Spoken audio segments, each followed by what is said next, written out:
Hey, welcome back to Two Super Guys Trade Stocks. I'm Dylan. I'm Vinny. And today we're going to look at how the government is changing the definition of a recession, how the media is helping them change the definition of a recession, and how Michael Burry is calling them out correctly. Ladies and gentlemen, we have never seen this kind of ridiculousness happen, and we're going to take a look because this is the stupidest thing I've ever seen. Yeah, love to hear about it. There are no rules in a midterm year, election year, Dylan, okay? If you guys enjoy this kind of entertaining stock market content of two stupid guys trading stocks, talking all things personal finance, by all means, give us a like and subscribe below. We'd love to have you along this little venture of ours. With that, we'll get to it.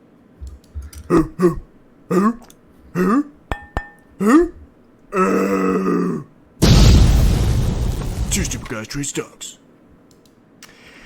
Have you seen the movie Don't Look Up on Netflix? I don't think so. Okay. No. The premise of that movie is they kind of make something political, which I'm going to try to stay away from government and political stuff a little bit here. I have to hit it once, though. Yeah. You definitely have to hit it once. In the movie, there's an asteroid hurtling towards Earth. Okay? And there's one group saying, oh my gosh, we got to do something. We need to fix this. But the president is like, no, that's bad for numbers. People get really depressed when the end of the world's coming. Let's just hold off. Let's just hold off a little bit, right? So you have this whole group of people that are on, I don't know if it was whatever side the president was on, Meryl Streep, saying don't look up, right? Because if you look up, you can see the asteroid. And then they're going to be like, oh shit, this is a problem, right? Wow. So they're literally doing chants, don't look up, until, the end of the movie where, like, they start to look up and like, oh, crap. It's kind of ridiculous, right? Yeah. Now, we got to watch it. where am I going with this? This is our boy Burry's tweet here, all right? So the White House would like to redefine a recession as one in which consumers are not borrowing on credit cards to pay for inflation, and neither is a labor force inadequate for the size of the economy. Great point. And GDP out Thursday, not that there's anything wrong with that, right? And then here's the actual Gov site. It is unlikely that the decline in GDP in the first quarter of this year, even if it followed by another GDP decline in the second quarter, indicates a recession. Okay. What is a recession then? That's what I want to know. What, let's get into that. What is a recession, Vinny? Because I'm very confused now. Now, This is kind of interesting. This is on Reddit. Wikipedia has updated the definition of a recession 22 times in the last 24 hours. As you can see, this was taken down by Reddit. You can see the list of changes on Wikipedia. Just kind of interesting. Just, take that for what it will. Why did they take it down? Are they trying to silence the people? I don't know. Now, conspiracy. What is a recession? What is a recession, Vinny? It was classically defined as two sequential quarters of negative GDP growth. It's not exactly the most kind of solid, firm definition, but that's generally accepted what the guidelines were. But it has to be actually declared by, I think it was the Bureau of Economic Affairs or some random government agency, because, politics. Now, let's just take that pseudo, I'll even say pseudo definition. I'll give it to you. Pseudo definition, two negative GDP quarters, right? There were some people that were saying 2020, there wasn't a true recession, okay? Actually, there was, and it was notified by the organization that Vinny just said, took place right here. That's this gray mark here, okay? Now, what's weird? The gray marks here are recessions.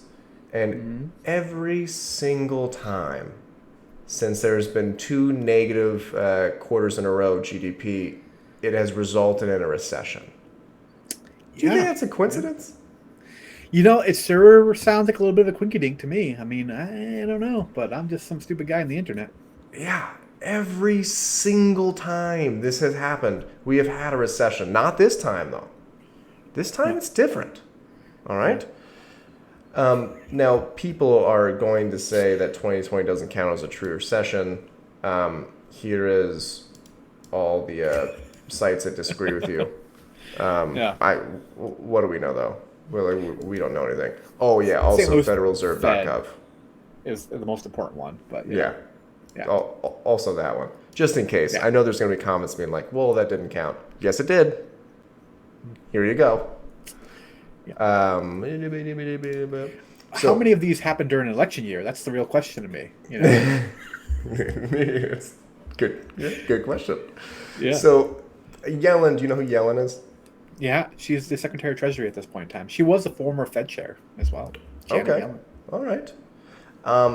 Yellen insisted that this is broad-based weakening of our. I'm sorry, that a recession is broad-based weakening of our economy.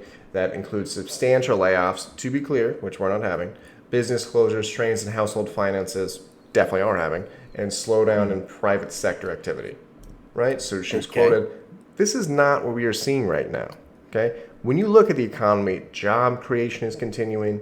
Household finances remain strong. Consumers are spending and businesses are growing. All right? Yeah. Let's dissect this a little bit. Because clearly an elephant in the room here. Let's just talk about these household finances. Walmart said, huh? Huh? I guess you didn't care what Walmart had to say about budgets and inflation this week. Yeah. Nope, didn't care at all. 55 to 65% of Americans are living paycheck to paycheck. Okay. All right. 48% that are making 100K also living paycheck to paycheck. All right. US debt hit 16 trillion in quarter 1 2022, having the largest first quarter increase since 2006. Okay. What happened after 2006? I'm a little foggy. It took a couple years, but things turned out not so great a little bit thereafter. Interesting. I think that was the year Michael Burry was early to his biggest trade of his lifetime. Yes, right. And, inflation 9.1, but who cares? Inflation's not a big deal. Yeah. Unless you're trying to buy Oreos at Walmart. Yeah, true. Here's the personal savings rate. We are lower than before COVID. Okay. I don't understand how our household finances as a country are remaining strong. You can see this level being quite steady. Here, let me move your face here. My face, yeah. Being quite steady around 7.5%. Okay? We're chilling around like 2. Or what's going on right now? Yeah. People needing every dollar they bring in the door in order to buy basic necessities at this point in time. That's literally what Walmart was saying. At least the lower end consumer, the Walmart. That's why Amazon did so well, is that their consumers are a higher end. It's not a matter of contagion, but it'll happen over time. So ridiculous. So household finances remain strong. Consumers are spending. Actually, Vinny just finished my point there. No, they're not. You do have some companies saying everything is the same. You have big companies like Walmart being like, no, this is not the same. And a lot of people buy stuff at Walmart. The problem is when you have a recession, the poorer people are hit first. And it's really not a good time. It's definitely rough on average consumers first before it goes up. Mm-hmm. Now, August 2nd. Okay. New York Fed is going to release the quarter 2 2022 household debt and credit report. I'm hoping that we can notice in that report that, all right, household finances aren't super strong because people have more credit card debt than they have in a long time. People are borrowing more money than they have in a long time. And, oh yeah, people are spending money on cars with an $800 car payment more than like any time in the last 30 years. What do I know, though? We don't know what we're talking about. You can always find ridiculous examples of things, but I recently saw a YouTube channel that does like personal budget analysis, and there was a girl they interviewed that was making $2,400 a month, and she was paying $1,000 a month in car payments. It's really sustainable long term. That's an absolute nightmare to hear. So, Vinny, how do you feel about it's literally like the movie, like Don't Look Up. Like we're changing. I understand the argument is look at all the jobs fine. Look at every other aspect, though. Look at every other time GDP has decreased twice. Why does everyone always think this time is different? It's like if you don't wear a seatbelt in a car, it's like, well, I won't get in a car accident. That's other people. No, that's not how that works. How you feeling? You know, I honestly don't know at this particular point in time. There's this Fed ratcheting up interest rates is designed to put brakes in the economy. That's what we need. We need consumers to slow down. Whether or not they want to flat out say it, that's what the goal of this whole thing was, to calm inflation. We need consumers to slow down. We need a drop in GDP as a result of this. This is what they were trying to achieve. But did you see Daddy Powell's comments this week? He said, No. well, if the economy starts to switch, maybe we'll change our economic policy so they can get go ahead and start getting that, stimulus back in the arm. That's what they're looking for.